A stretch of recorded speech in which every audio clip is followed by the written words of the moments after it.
Zaman hayır olsun sevgili seyirciler. Hoş buluştuk GRT kanalında.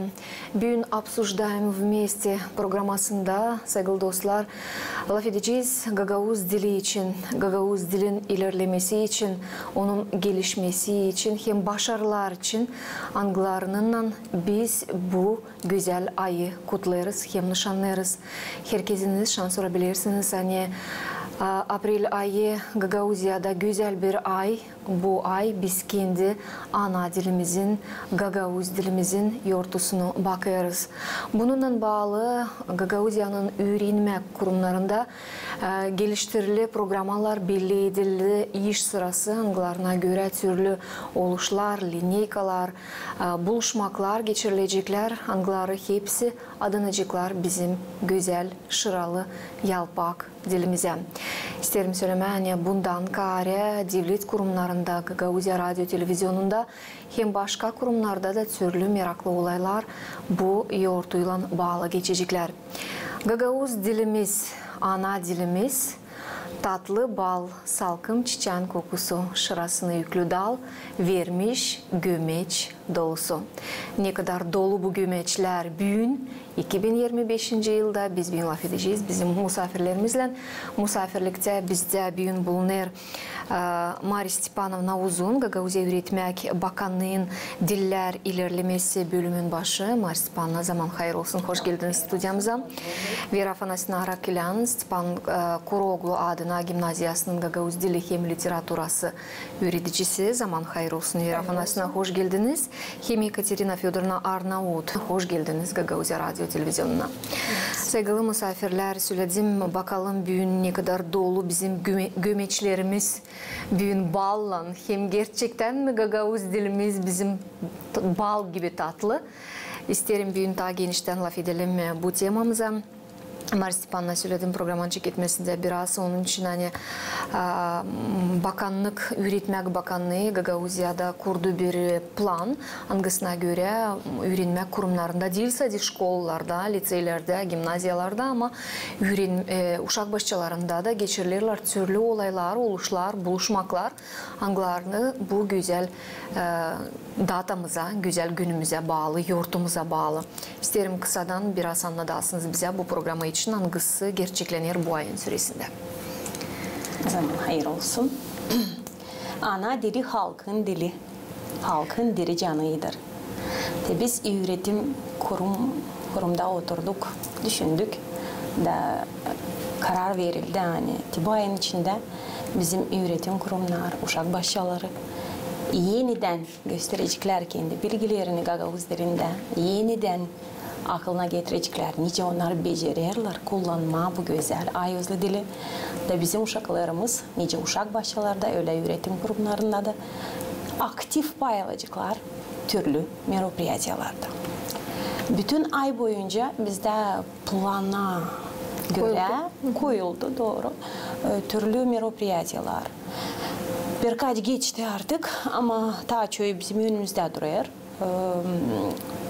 Verildi öyle meropiyatiyalar, nice video prezentasyyalar bizim saygılı Bakrovskaya Lyudmila Aleksandrovna'ya adalı. Sonra uşacıklar, paylaşıklar öyle bir nice söyleyeyim, öyle bir konkursta nice gösterecekler kendini, nice aktör olarak. Bizim bu yılın Nikolay Tanasoglu olayır 130 yıl. Doğdu bu dünyada bu insan. Onun yaptıkları Gagavuz diline bence hiçbir insan unutmasın, dil lazım unutsun. O yüzden de uşacıklar aklına getirecekler yeniden bu anılmış yazıcının yaratmalarını da gösterecekler.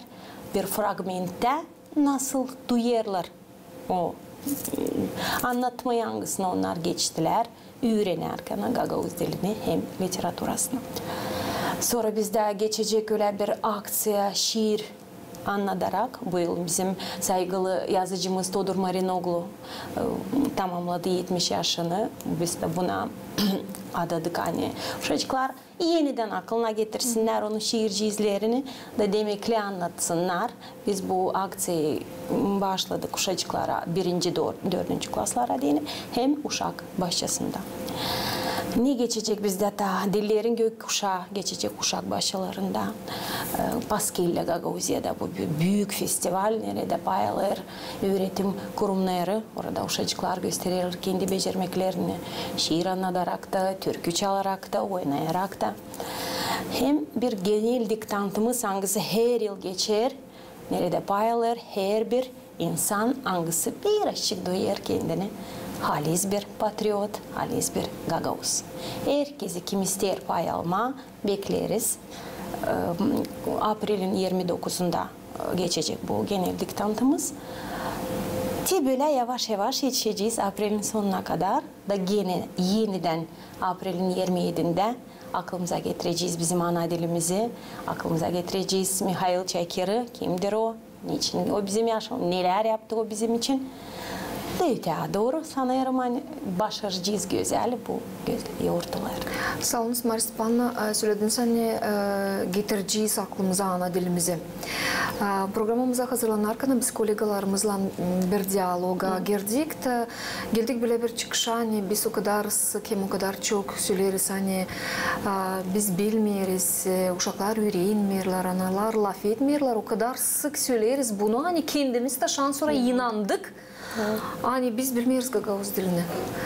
Ama baktığıyla bir taraftan geri baktığıyla ya da çıkışları yaparak biz geliriz bir çıkışa hani durum o kadar da pek kötü değil. Uşaklar şkollarda Gagauzca öğrenirler.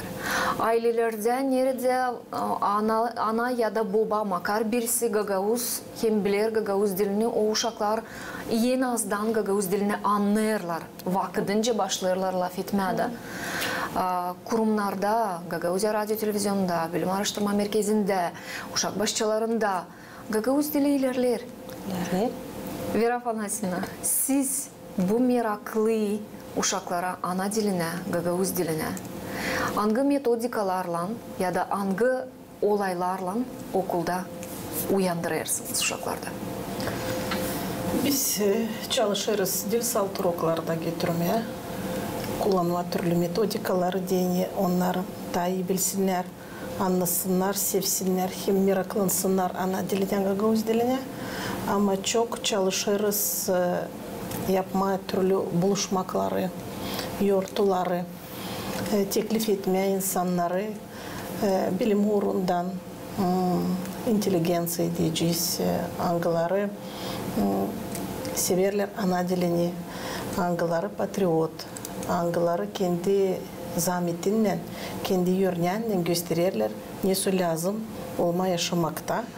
Hem nice öğrenmeye ana dilini hem bilmeye onu. Bu verir bir büyük kolaylık bize. Çünkü biz laf ederiz, hazırlarız onları, üretiriz, gösteririz. Dil saltı uroklarda ama ben sayarım hani bu bir praktika işi. Açan biz kurarız bir bağlantı. Yabancı insanlarla teklif ederiz onları. Da onlar gösterirler kendi zahmetinden neyse lazım olma, hem nice lazım çalışma, dini yüksek uğurda bulunma, yaşamakta hem bilme ana dilini. Bu çok önemli bizim işimizde. Bundan karaya biz, nice siz bilirsiniz, Tayler'da söyledik, laf ettik, kurduk okulda müze, o da büyük yardım bize getirir. Bibliotekamız da büyük yardım getirir, çünkü çalışır hep yapma türlü buluşmakları,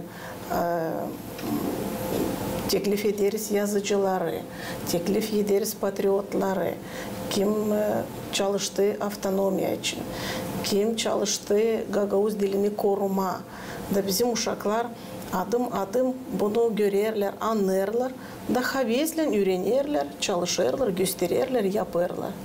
Onun için bugünkü gün kötü söyleme, hani biz üretmiyoruz, çalışmıyoruz, laf etmiyoruz ana dilinde, Gagauz dilinde.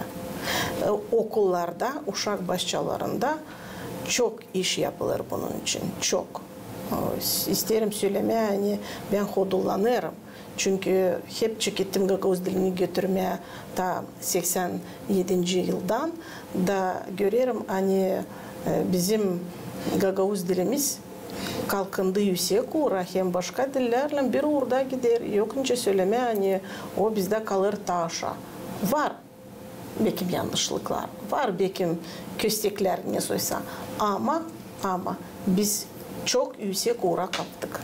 Mira Afanas'ın söylediğiniz dil sadi uğraklarda öğreniyoruz Gagavuz dilini. Ben isterdim mutlaka sorayım size bu müze için. Çünkü ana dilini, Gagavuz dilini öğrenmek o dil sadi Gagavuz dilinin gramatikasını geçmek, hem Gagavuz yazıcılarını, yaratmalarını okumak ama o kültürayı tanımak, o tertipleri öğrenmek, o adetleri anlamak, historiyayı bilmek, bunlar hepsi bağlı birbirine. Sadece bunları uşak bilərkən, duyarkən, diyelim Gagavuz dilinde uruklarda öğrenmiş adlıkları, sonra açıp kapıyı girer müzeye, orada Mira Afanas'ını gösterir adlıkları. Bu küp, bu sofra, bu susak. Sadece böyle kültürle, historiyla bağlı başarılar da olaylar. Da, yurtlarda çön geçeriz başka temaları, düğün adetlerini. Bizde var tertipler, angılarını onlar gösterirler.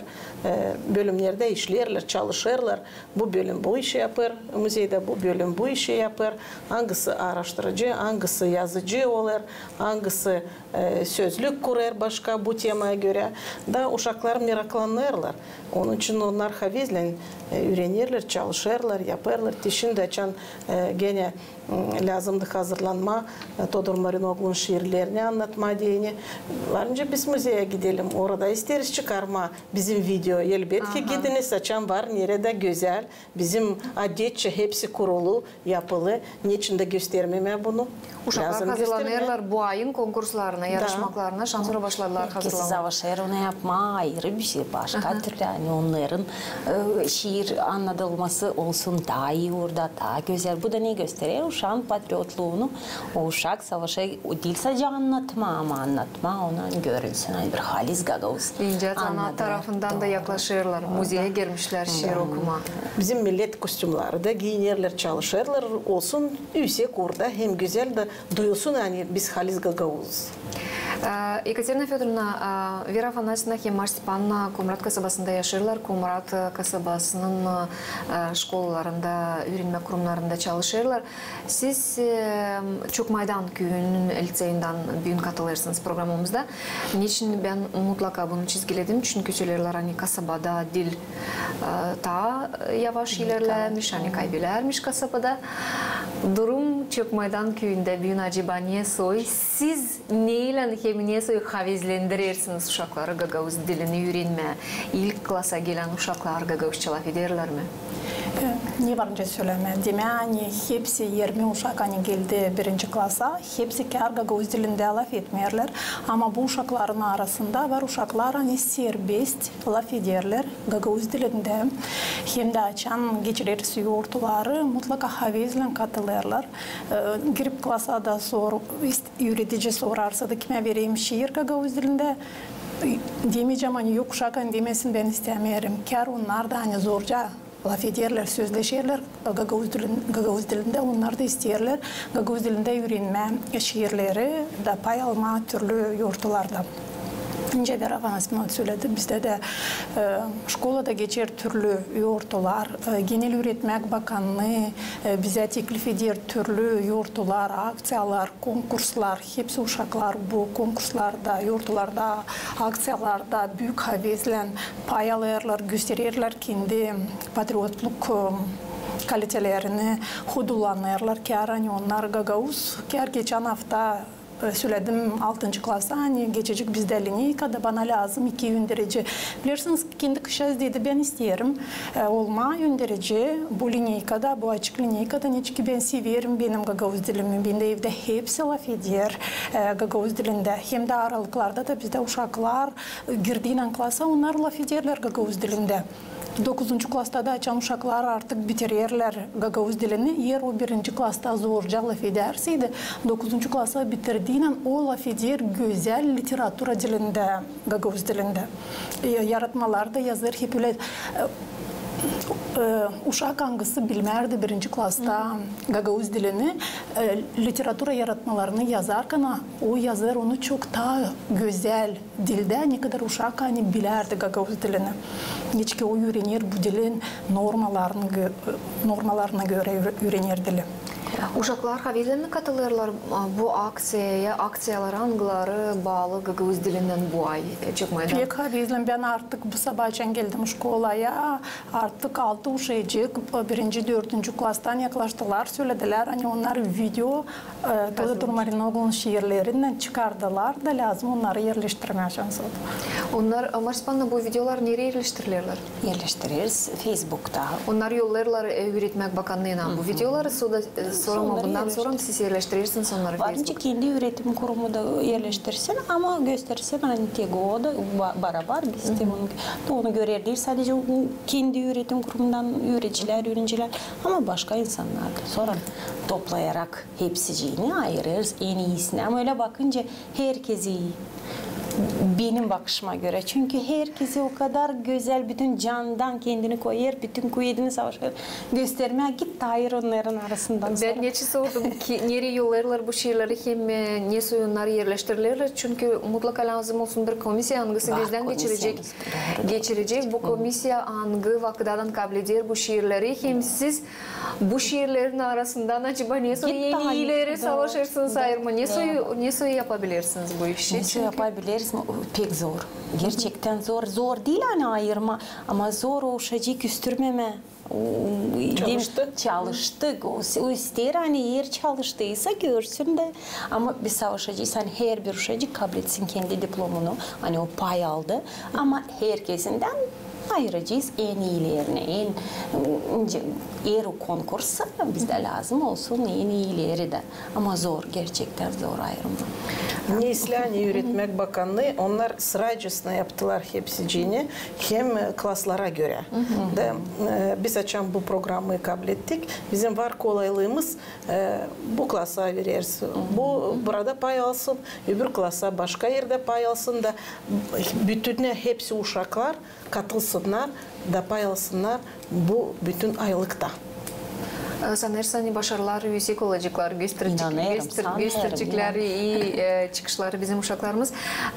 Marsipan'da bir meraklı iş hangisi bugünlerde belli oldu. Hem hangisi bağlı Gagavuz dilinden Gagavuzya Bakanı Komitetinin oturuşunda Öğretmek Bakanı Natalya Kristeva açıkladı. Hem verdiler bile bir izin hani öğrenme kurumlarında her hafta lineykalar geçirilsinler Gagavuz dilini kullanarak. Bu fikir nereden hem ne niyetle yapılır bu? Hem ne kadar vakit sürtecek bu karar? Karar verildi hani her hafta ilk gün haftanın başlasın. İlk gününde. İlk rokta başlasın ki bu patriot lineykayla beraber kovuşacak duysun kendini. Hani o Gagavuz. Ko bir kere ta duysun o 15 minutun içinde nerede o yaşıyor? Kimdir o? Hangi yerin o payı? Niçin o lazım duysun kendini patriot? Çünkü hepsi ne o patriot? Hepsi de anlamıyor bitkiyadan. Elbette. O şeycik küçüğü mü büyüğü mü? Bıraksın o telefoncuğunu bir tarafa da duysun o Gagavuz dilini başka uşaklardan da. Çünkü bizde var büyük liseyden uşaklar onlar verili okullara hazır programı sadece göster, sadece işitsinler o şeycikler. Ben deli inanayım ama yeminim hani bu iyi bir fikir de adet olarak kalarsa fayda getirecek mutlaka. Buna inanırım. Bu lineykaları mutlaka Gagavuz dili öğreticileri mi lazım? Kursunlar geçirsinler, organizasyonu yapsınlar yoksa da başka predmetlerin öğreticilerden buna katılırlar? Olabilir. Buna yollanılır ama müdür kendi orada zavuçlarla beraber onlar karar verirler ki nasıl geçecek. Belki başka öğreticileri de katacaklar kim bilir. Niyet bir ne yapalım? O uşacıyı duyduralım ona hani o kim? O bu Gagavuzya'nın bir insanı, bir saygılı insanı. Küçüksün sen, büyüksün sen ama sen Gagavuz. Bir vatandaşsın, Gagauzian bir vatandaşısın. Vera Afanasьевна, siz bu kararı sonra kabul ettiniz, elinizde bulunur. Siz yöneticiler acaba açan işittiniz bu fikri, hem gördünüz bu kararı. Neleri acaba düşündünüz, hem uşaklar bu haberi nasıl kabul ettiler? Bir kişiler kabul ettiler. Ben bugün topladım uşakları. Anladım, hani hep öyle sıraycasına vereceğim, katılsınlar. Şimdi bu Patriot lineykasında katılacak bizde 2. 4. klaslar, 5. klaslar hem 9. klaslar. Sonra açan geleceğiz kanikullardan sonra alırım başka klasları sıraycasına, başka öğreticileri katarım biri. Deni hepsi pay alsınlar. Bu 5 lineykada angıları bize lazım geçirmeye bu yılın sonuna kadar. Öğrenmek yılın sonuna kadar. Onun için uşaklar havezlen aldılar, verdiler. Diyelim çalışırsınız, işlersiniz, gösterirsiniz. Pazartesine biz lazım güzel çıkaralım da yapalım bu işi. Önce vardı mı böyle denemekler Gagauz dilinde lineykalar geçirmeye? Biz yaparız. Yılın başlantısında hem sonunda 2 sıra biz her yılın yaparız. Da 50% bizde Gagauz dilinde gider bizim lineykalar. Biz Türkiye'de çalır, şiirde anlatırız, sözde veririz, söyleriz Gagauz dilinde. Misafirlerimiz de çan gelirler, onlar hep Gagauz dilinde konuşurlar, kutlarlar uşakları. Onun için bizim praktika işimizde böyle biz geçiririz. Ama uşaklara stres olmayacak, korkunç olmayacak, onlar sınaşık bu işlere. Onlar sınaşık, onlar bilirler, onlar yaparlar, hazırlanırlar. Olur yanlışlık, taraz gelir, dalgalanırlar da her türlü. Ama çalışırlar da yaparlar. Beraber yaparız. April'in 27'sinde her yılın biz şkolada geçiririz böyle lineykalar. Değil sadece April'in 27'sinde hem Dekabr'in hem Dekabr'in 23'ünde. 2 kere yılda o bizde artık vardı. Bunlar da yükleniyorlar buna göre çünkü stres olmayacak bence. Çok maydan uşakları bu haberi nasıl kabul ettiler acaba? Peki kabul ettiler, pay alacaklar hepsi. Bunlar beğenirler. Hem de uşaklarda var büyük havis pay alma. Türküde çalma Gagavuz dilinde beğenirler. Bütün klaslar mutlaka lazım çalsınlar. Oyunda oynasınlar. Çünkü bizim köyde var ansambl bucak uşakları. Onlar kendileri soruyorlar, biz bu yurtta pay alacağız mı? Biz oynayacağız mı? Mesela türkülerle de oyunlarla da biz hep terbiye ederiz sevgi kendi dilimize. Hem havizlendiririz uşakları daha aktif olsunlar, hem öğrensinler, açıklasınlar, görsünler. Marsipan'da ben ikinci size sormayayım. Bu aksiyaya girer daha bir yönemini benim bakışıma göre bir oluş, genel diktant. Gagavuz dilinde bu yıl kaçıncı sıra geçirilir bu diktant? Ben tutmayarım aklımda. 9 mu 10 mu? Kaç yıl sıra vardır acaba? Olabilir. Ben de tutmayayım aklımda. 10. sıra olmasın? En az 10. değil. İsterim söyleme, ben isterim burada seyircilere açıklamak kendi praktikamı. Ben 10 yıl geri için SEF'te yaptılar bu diktanda. Ben katıldım. İlk sıra ben katıldım. İsterim söyleme, hani geçen yıl ben o zaman çok gençtim. Uşaklarım çok küçüktüler ama ben büyük gururum, hani geçen yıl ben SEF'te kendi kızımla katıldım bu diktanta. Ta bir sıra kendime yaptım böyle bir çıkış, hani yıldan daha çok insan hem isteyen katılma böyle olaylara var. Marsipan'dan var. Örnek olarak kızınıza size bakarak uşacık da pay aldı. İnanmıyorum siz onu zorla getirdiniz. Yok, zorla değil. Kendisi istedi. Çünkü geçen yıl biz dışarıda yaptık. Sıcak bir havaydı. Uşacıklar birbirinden tanıştılar. Başka okullardan laf ederdiler. Ama pek güzel, iyi bir uğurda geçti. Açan da kontrol ettik o diktantları. Savaştık öyle. Pek dikkatli. Her bir işi 2'şer 3'er kere baktık. Çünkü inanırsan herkesi beklerdi. Vardı bir dadacık tutmam aklımda adını soyadını. Geldi bir günden sonra yazmış Rus bukvalarının o vakitlerden. O bizim alfabeti bilmiyor. Ama ister anlama ne yaptınız? Baktınız mı? Var bir de yer. Bu da ne diyor hani 70 yaşında mısın sen 50 yaşında mısın yoksa 20 yaşında mısın? Sen duyarsan kendini Gagauz. Sana bu değil zor gibi bir şey ama sana bu bir söyleyeyim ta bir kere göstermeye kendi bilgilerini Gagavuz dilinde. Yemin olarak hani ahati bu gıysa bu ne yapar? Kaldırır uşaklarda da, büyüklerde de, küçüklerde de bence deme istediğini bilme, hem gururla laf etme bu güzel ayazgı dilimizde. Vera Afanasьевна, siz birkaç yıl sıra vardır katılırsınız diktanda ama dil pay alan gibi. Siz bu diktantları okuyarsınız. Hem bitki vakitler, bitki yıllar Gagavuz dili diktandı sizin sesinizle sadece böyle kabul edilir, seslendirilir. Ne var önce siz söyleyesiniz? Siz açan okuyarsınız bu diktanda da görüyorsunuz hani yönünüzde yüzlerle insan acaba nasıl duygular sizde hem fikirler var. Büyük duygular kapılır. Elbette ilkten açan teklif ettiler genel diktantta söyleyeyim. Biraz fasıl bana geldiydi. Diyelim acaba anlayabilecek mi insan benim sesimi, benim ben söylerim lafları, urguyu koyarım, neyse intonasyam benim. Ama şükür ederim açan bitti diktant, çoğu yazdılar kolegalar, hani uşaklar anladılar. Okullardan bugünkü günde bence anlarım, söylerler ayşinen sınaşmışlar benim sesime. Da gelirler havezlen diktant yazma. Duygularım büyük, sevinirim bizim uşaklarımız için, bizim insan için, halkımız için. Hani onlar katılırlar, yazarlar, gelirler bu aksiye da isterler bilmeye dili. Dil salt laf etmeye ama literaturacısına, yazma da, gramatikayı da bilmeye, kullanma onu doğru. Var umudum hani yıldan taziyede katılacaklar aşırıdan. Çünkü bizim geografyada çok Gagavuz insanı yaşar da onlar aşırıda bulunarken daha çok patriotizma duygularını kullanırlar, isterler bilmeye, işitmeye, ana dilinde yazma da var umudum hani hep katılacaklar aşırıdan da dil salt bizim yerdeki insanlarımız. Ekaterina Fyodorovna, Çökmeden köyün uşakları hem yaşayanlar katılırlar mı diktanda? Ben söyleyeceğim daha başka. Hani diktanda varınca katılsınlar 7-9. klastan uşaklar. Ama biz genel diktant geçiririz okulun içinde.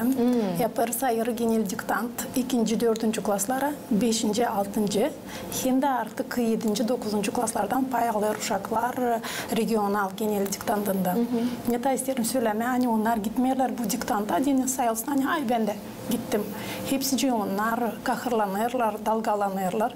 Çünkü yetişincesinde çok meydandan, Komrada'dan biz Gagavuz dilinin orfografyasını bütün tekrarlarız, ne kadar geliriz. Sonra da yazdığın diktantı mutlaka gene veririz analiz. Kantarlarız. Doğru mu yazdık lafları? Nerede vardı yanlışlığımız? Da artık görürüz ki onlar kendiler görürler yanlışlıklarını. Aha tete burada ben öyle yazmadım. Da görürüm hani uşaklar da büyük havezle giderler. Yüksek kabul ederler bu genel diktantında. Teksti isterim söylemeye, iyi tekst her zaman hazırlarlar. Hangisini her bir insanın var kolaylığı yazsın onu. Koymarlar o kadar çok diyeceğiz durguçluk nişanlarını ya da punktuasyon. Öyle hani olsun her bir baksın kendi becermeklerini orta hem duysun da orta. O duysun kendisine hani o Gagavuz'da o da katılır, o da bir pay bizim. Hodullanır.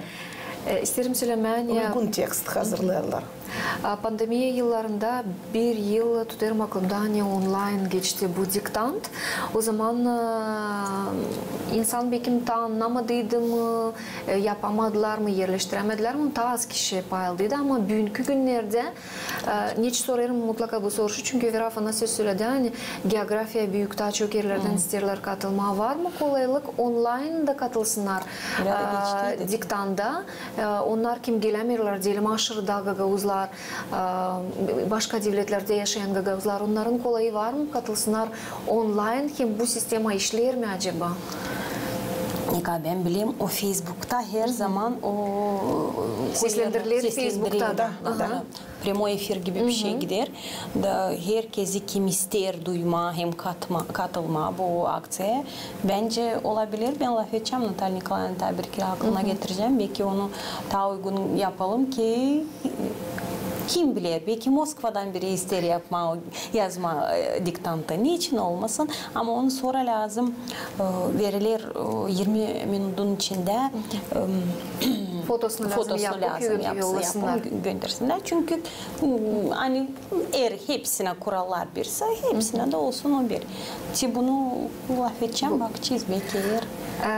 Büyünü söyledik, hani mutlaka problemalar için laf etmeriz, laf ederiz sadece başarılar için. Onuştan isterim ta bir başarıyı çizgileme.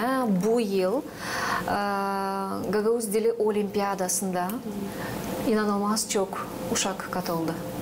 Savaştık gerçekten. Nasıl geçti bu olimpiyada? Hem uşaklar nasıl bilgileri gösterdiler? Bizim Natalya Nikolay'ımız öyle bir insan, içten patriot. O için ilk kere bana dedi, Maris bana gel buraya. Ben isterim hepsini toplama. Dedim nasıl hepsini, nasıl geçecek böyle? Çünkü bizde ayrı rayonlarda geçer. Ama yavaş yavaş biz topladık, hazırladım bir konser gibi bir şey.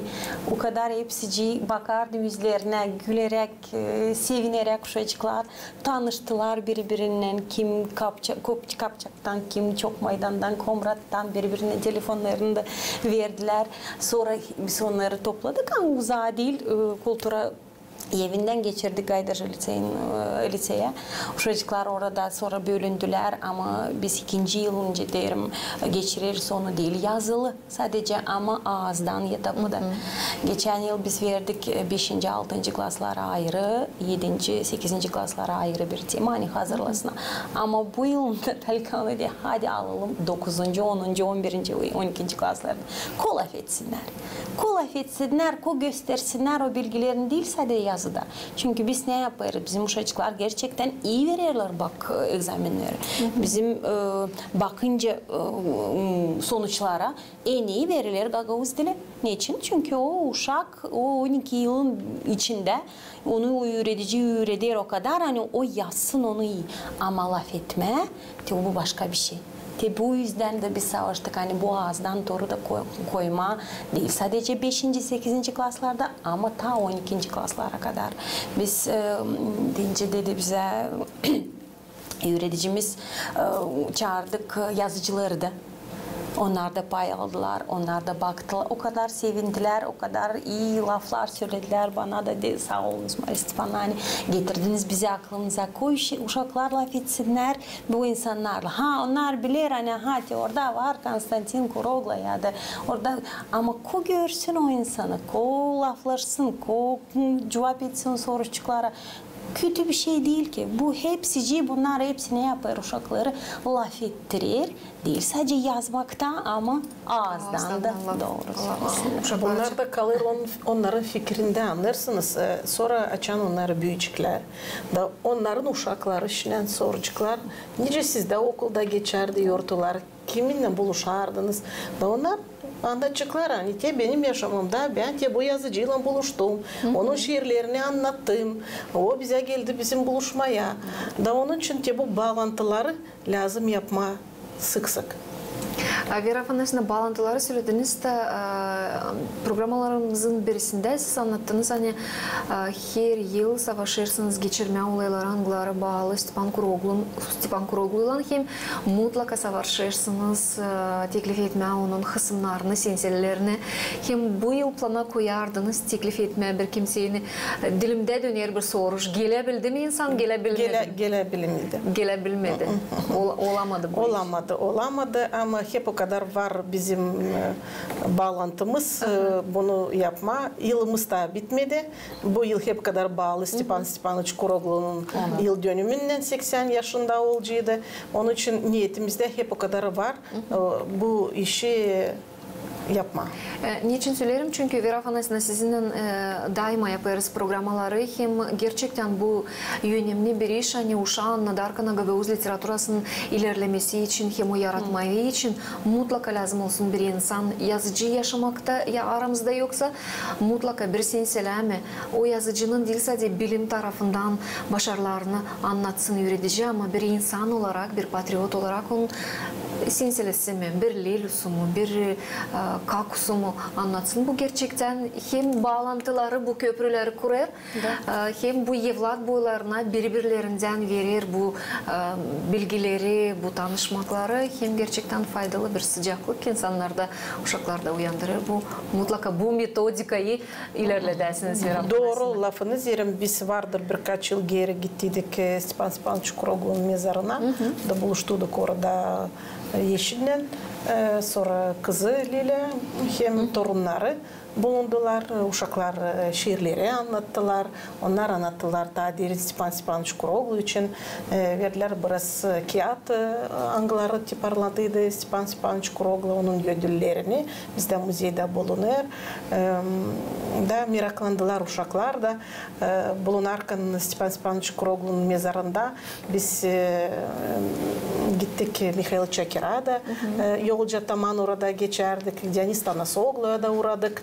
Bu nereye götürdüler bizi hem uşakların oldu kolaydı hem görsünler hem bilsinler.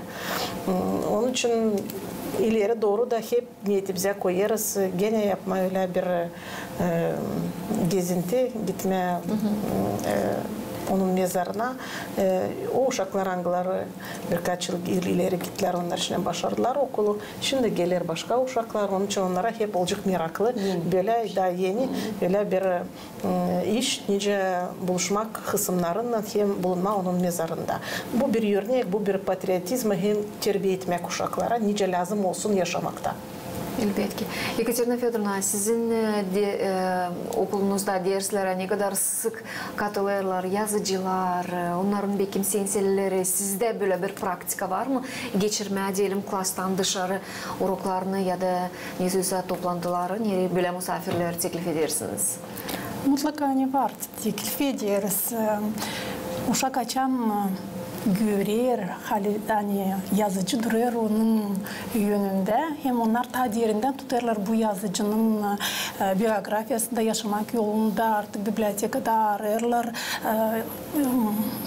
Yazıcını yaratmak yolunda ne o yazdı, ne şiirler yazdı, ne anlatmalar yazdı. Gelip anlatırlar. Hani bilirsiniz biz de girdik biblioteka araştırdık, bulduk böyle meraklı anlatmalar. Halizden görürüz. Hani Gagavuz dilinin literatürasında var çok meraklı anlatmalar. Bana bir uşak urukta dedi siz bilirsiniz ama hani o kadar meraklı bu anlatma, hani varınca bu anlatmaya göre film çıkarma Gagavuz dilinde. Biz görürüz, bununla biz meraklandırırız uşaklarda sevgi okumaya da. Çünkü bugünkü günde uşaklar pek sevmiyorlar okuma diyelim Gagavuz dilinde de pek bibliotekalardan kağıt almıyorlar ama teklif ettiğinden yazıcıları onlarla sözleştiğinden görürler hani halizden literatüramız çok güzel, çok meraklı yazılı. Hem şükrallığa ilerler. Uşakları da meraklandırır, açan yaparız bir bağlantı yortu buluşmak bir kimseyle de. Sonra tiparlarlar gazetada ya da dergide ya da kolverim olur. Ben her zaman Facebook'ta onları çıkarırım diye görsünler, okusunlar, analar, babalar, hodullansınlar da onlar sevinirler. Açan Stepan Konstantin Kuroglu'na öte yıl buluştuk. Hep onun dergisinde var portretler. Nerede bizim uşaklarla bulundu misafirlikte, bibliotekada, müzeyde koydum, gösterdim, onlara verdim. Şimdi bu yıl bizim 9. klas kim başarır da pay aldı orada. Diyelim yaklaş bibliotekacı da varsa da bir dergi serbest, diyelim belki sana bir bahşiş verecekler. Ama yoksa da diyelim o sayfayı diyelim var nice diyelim alasın, çıkarasın, patriyem nasıl da olsun senin arşivinde ileri doğru da toplayası budu. Sevinirler buna uşaklar. Açan siz sık sık gelirsiniz, bize de yaparsınız. Birer kol verim hep onlara diyelim tesir ediniz, bakınız da ne zaman çıkacak, ne zaman olacak derim. Gene toplayınız bu materyalı da olsun size açan derim Kurcinski'nin ailenize anlatacağınız hem göstereceğiniz nereye siz katıldınız, nice siz çalışardınız. Vera Afanasьевна, ne kadar sık gelirler ana babalar okullara, okula sizin okulunuza da bakırlar, gözlederler uşağının başarılarını. Gagavuz dilinde. Gagavuz dilinde her bir yurtta 1, 2, 5, 6 da var nice tazide de katılsın analar babalar, angıları havezler, gelirler de seslerle nice uşaklar ana dilinde laf ederler ya da gösterirler kendi becermeklerini. Çünkü bu iş anaların babaların bu oluşlarda bulunması onları da havezlendiler. Tası kim ta çok laf etmeye Gagavuz dilinde evde uşaklarla. Doğru söylersiniz. Bu tarafta çok meraklı bir iş. Ama Stepan'la ben isterim tabir başarı için birazcık laf edelim. Biz biliriz hani öğrenme kurumlarında geçerler şimdi açık uruklar, angları geçerler yeni kurikuluma göre. Bu taraftan başarılar ne söylemez Stepan'la? Biz artık 3. hafta gideriz üretim kurumlarına. Hiçbir de üretim kurumu demeden gelmeyiniz. Çünkü bu projekt bence deme 2 yılın içinde biz lazım gösterelim hani geçeceğiz mi biz ona, yoksa geçmeyeceğiz mi? İyi bir şey. Çünkü o gösterir hani imkan verir bence demek daha doğru. O uşacağı 1. 4. klasa kadar değil otursun da öğrensin ne o adlık, ne o nişanlık, ne o onu öğrenecek öte doğru gimnaziyada da. Ama daha çok savaşsın laf etme. Anlatabilsin kim o. Anlatabilsin ne onun yanında var, nesi hava dışarıda, neydi büyün, kimdir onun anası, kimdir onun babası, serbest söylesin. Dili öğrensin daha hati bu kocayı kaybederse kendi de kaybeder. Ama bütün yürekten, bütün canından ne zaman isterse, kim isterse sorsun, elinden cevap etsin. Çoğu sade soruşçukları anılarını varınca kabul etmeye 1. 4. klasa kadar. İnanıyorum. Hani öğreticilerimiz ilkin işittiğinin hemen korktular. Çünkü ne yapacaklar uşaklar 4. klaslarda. Çünkü egzamin var. Onlar lazım. Bolsun o subjekti de predikatı da onlar lazım. Bilsinler o halları lazım. Ama laf gider öyle hani ağızdan çevirsinler o egzamin. Gene niyetimiz ne soy? Laf ettirmeye o uşakları dilde. Değil sadece okuma öyle de okuyacak. Çünkü o bukvaları o öğrenir başka dillerde de. Orada var birkaç bukvamız ayrı ama onları yavaş yavaş o 4 yılın içinde öğrenecek hem bilecek. Ama o lazım doğru kendi fikirlerini, duygularını açıklasın. Kendi uğrunda yani 5 yaşına, o 5 değil affediniz 7 yaşında mı 9 mu 10 mu lazım orada uzun dalsız cümle kullansın. Ama o çocuk yemin olsun o laflarda angılarını o kullanır hem laf eder. O zaman bizim uşacıklar gerçekten savaşçıklar hem laf etçikler Gagavuz dilinde. Siz bulundunuz mu Boroklarda? Başarılı mı geçirirler? Başarılı. Ne gösterir bu dinamikler? Hepsi uroklarda pay aldım çünkü giderim toplarım. Bizde var bir grupamız nerede girer üniversitetten de öğreticiler Bankova Ivana Dmitrievna, Galina Nikolaevna, Nits'tan da var. O insanlar angıları kurdu bu kurikulumu. Kimin Jıjı Nadej Pantileyna, o da bizimle beraber her zaman gider. Nereye gitmediydik, Kongazdaydık da, Nyanday Volkaniştaydık da, dün çadırdaydık, Komrat'ta da gittik uroklara. Her bir öğretici savaşır. İnanırım hani var belki bir yerde nerede birkaç yanlışlıca ama yavaş yavaş geçeceğiz o uğrani uşacıklar yemin laf edecekler Gagavuz dilinde. Sanırım hepsi yapılır hani bu olsun yavaş yavaş geçeceğiz. Sadece birlikte hem beraber ilerleme inanarak hani yaparız doğru iş. İnanarak hani yaparız doğru işi hem birlikte hem nişanladığınız Komrat Devlet Üniversitesi katılır, Bilim Araştırma Merkezi katılır, Öğretmen Bakanlığı katılır, Vera Afanasьевna söyledi analar, babalar, öğreticiler.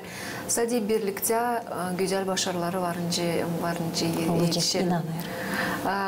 Екатерина Федоровна, башланка классларда сөйледен саны ушаклар келдейінен, башлары сүйренмеді 9-cü класы башарынca ушаклары сербест, лафедерлер, güzel başarıları gösterirler ama bu küçücükler angıları gelirler, onlarla acaba ne soy anlatabilirsiniz Gagavuz dilinin lazımlığını, hem ne soy havizlendirirsiniz siz bu küçücüklere angıları gelirler? Mutlaka oyun formasında uroklar geçiririz hepsini. Neçki ona küçücük de oyun formasında onlara daha kolay anlama dili. Hem de internet platformalarında oyunlar yaparsaydık, onlar çok meraklanırlar bu oyunlarla. Evde bir stüdyada iliştiririz bu oyunları da onlar beraber evde analarından, babalarından oynarlar bu oyunları. Gelip şkolaya gene söylerler, anne diyebilirsiniz, ben oynadım anamla, ben anayı yensedim, o bilmerdi bu lafı ama ben tanıdım. Doğru mu anladım? StudiMD platformasına yerleştirirsiniz bu oyunları. Evdeki iş olarak da onlar anavla babayla bunu praktik. O değil o kadar önce evdeki işte ama uşak pratik evde tekrarlamak, evde anayla babayla geçirir de burada biz anayı babayı da çekeriz okulun şkolan tarafına. Onlar evde laf etmek stilinde laf ederler. Öyle onlar öğrenirler literatür artistik. Başlarlar literatür stilinde literatürü da analar da birer laf yeni öğrenirler. Dil salt uşaklar ama onlar da beraber onlarla öğrenirler. İki taraflı geçirir şkolada ana baba topluşunu onlar öyle de söylerler. Hani siz bilirsiniz ben bu lafı bilirdim hepten başka türlü. Ama görürsen hani bizim uşaklar harizden literatür normalarına göre öğrenirler. Doğru Gagavuz dilinde laf etme. Екатерина Федоровна, siz şimdi nişanladınız peki önemli bir temayı Gagavuz dilini zamandaş teknolojiyalara göre öğrenmek. Türlü platformaları, Learning Apps, Kahoot, Quizizz, türlü StudiMD hangisi devlet uğrunda geliştirilir. Hangi kolaylıkları daha kullanırsınız Gagavuz dilini daha meraklı yapmadığın? Çünkü niçin mutlaka çizgilerim bunu? Çünkü açan insanlar sırada yaşayanlar hangileri dil bağlı öğretmek sistemasından onlar bilmirler hepsini. Bunları da açanlara söylersin hani teoride kurmuşlar bir oyun hangisinin yardımından bakarsın uşağın uğrunu bir test mi geçersin o varınca uşak çıkmadan dersten ya da aralıkta mı evde mi bir test mi yapsın telefonda diyor Gagavuz dili hem elektron platforma inanılmaz bir şey. Onun için bu mutlaka bir ince sınır hangisini biz lazım anlatalım. Hem ana babalara hem bütün yaşayanlara. Gagavuz dili bugünkü günde öyle bir orada. Hani zorluk yok bugün yerleştirme internette. Doğru soruşları kurma. Hani bu internet dili yardımcı olsun hem internet dilinin yardımından da uşakları havezlendirme, zamanda uşakları havezlendirme, Gagavuz dilini öğretme. Ne kadar sık kullanırsınız siz bu metodikaları? Diyeceğim hani urokta, her bir urokta. Dil çoktan 5. klasta Quizizz platformasında kurdum oyunu. O platformada uşak haftada görür kendi uğrunu, nerede o bulunur. Ama açan soruşlar da adılar uşaklara. Her bir uşağa düşmer hep o soruş. Karşı düşer soruşlar da onlar yokunca birbirinden de yazsınlar. Kopyalasınlar, yakışmıyor. Doğru. Onun için kendileri lazım düşünsünler. Hem var kolaylık uşak geri dönsün, bulsun yanlışlığını, doğrultsun da gene görsün kendi uğrunu haftada nerede o bulunur. Evde de kolaylık gene var yanında oynasın. Hem de öyle düzülü platforma hani o kabul eder orada yıldızcık, nüsüyse bağışışlar kabul eder bu oyunlarda. Her bir urokta kullanırız. Ne çünkü bu debreştirir uşaklarda öğrenme dili hem tutma aklında lafçazı. Hem onlar birbirleriyle başlarlar yarışma.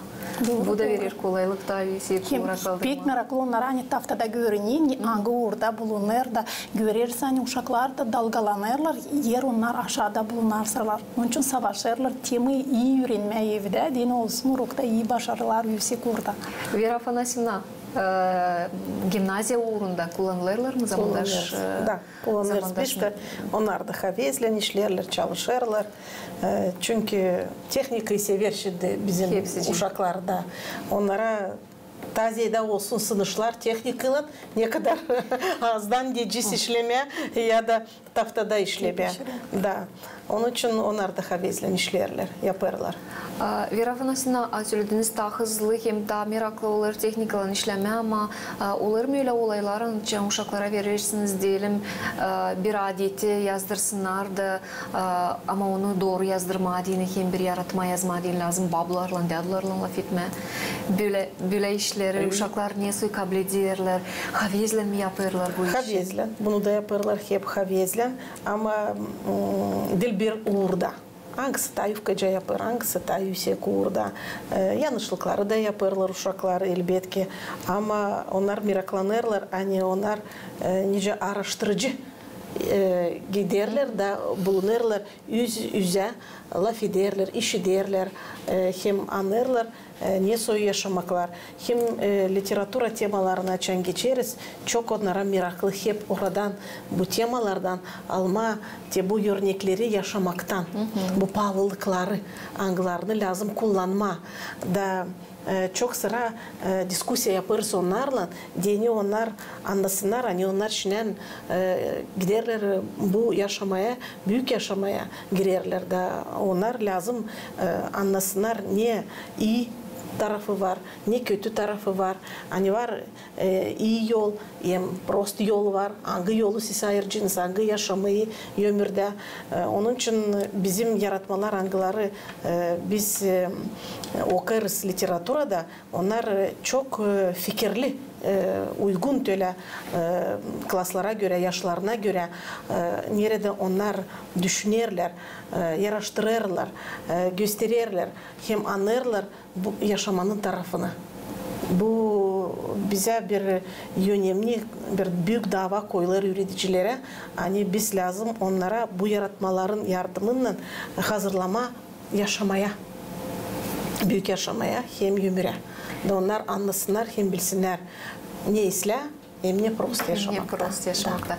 Emince söylediğim Arspan'la değil sadece üretme, yazma, onları hem okuma. Çünkü bukvalar başka dillerde de bir türlü sadece var ayırırlar. E'imiz, yü'ümüz, yü'ümüz, hem e'imiz.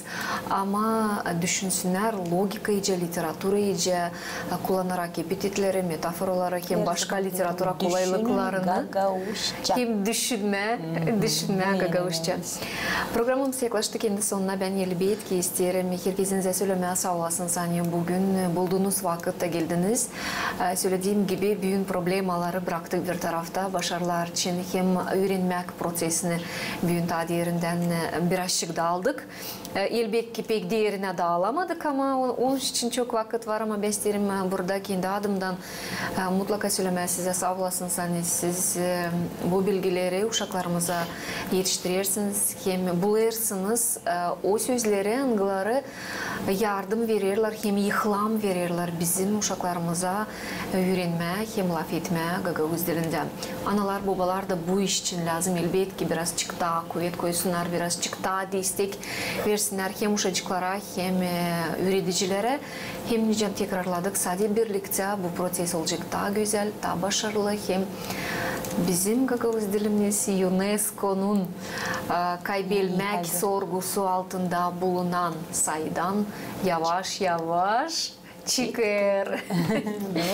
Mars Stepanna, siz ne sözlerle hem ne dilemeklerle istersiniz ya da ne bileyim belki duygularınızı ne söz açıklama bizim seyircilerimize? Seyircilere mi?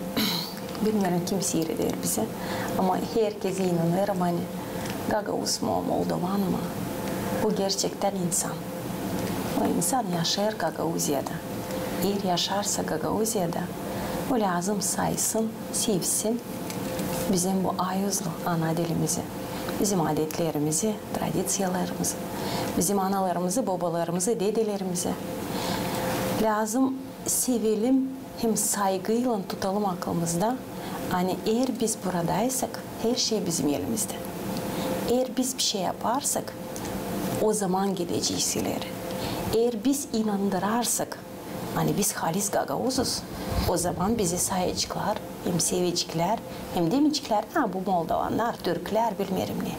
Bunlar Gagavuzlar. Bu Gagavuzlar az da olsa ama gururlu iyi insanlar. Bizden lazım örnek alma. Sevin, hem sayın bizim Gagavuz dilimiz. Sağ olun Marия Степановна, Вера Афанасьевна, siz?